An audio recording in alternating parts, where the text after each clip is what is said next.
আমরা প্রত্যেকেই পরিবারের সঙ্গে থাকি। আর ফ্যামিলিতে প্রত্যেকেরই কিছু না কিছু কাজ থাকে, সেগুলো অসম্পূর্ণ রেখে যতটা সম্ভব তাড়াতাড়ি অফিসের কাজে বেরিয়ে পড়ি। সারাদিন অফিসের দেওয়া সেই টার্গেট, সেই প্যারামিটার্সগুলো কমপ্লিট করার জন্য ছুটে বেড়াই। প্রত্যন্ত এলাকাতে কাজ করতে গিয়ে সময়ে খাওয়াও হয়ে ওঠে না। দুপুরের লাঞ্চ যদিও বা করতে পারি, সেটা ৩টে গড়িয়ে ৪টে বা কখনো ৫টাও বেজে যায়। अरे बेटे, तुझे थकान नहीं लग रही क्या?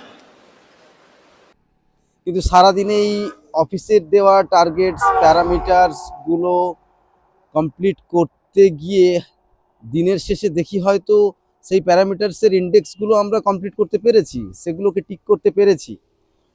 কিন্তু at the end of the day বসকে হ্যাপি করার যে ইন্ডেক্স, সেই ইন্ডেক্সটাকে আমরা টাচ করতে পারছি না। এটা একটা অসম্ভব তো বলবো না, এটা একটা বেশ কষ্টসাধ্যকর কাজ। হয়তো আমরা আমাদের পার্টনারকে অর্গাজম করিয়ে দিতে পারি, কিন্তু বসকে হ্যাপি করবার যে বিষয়টা, এটা একটা বেশ দুঃসাধ্যকর ব্যাপার। আপনাদের কি মনে হয়?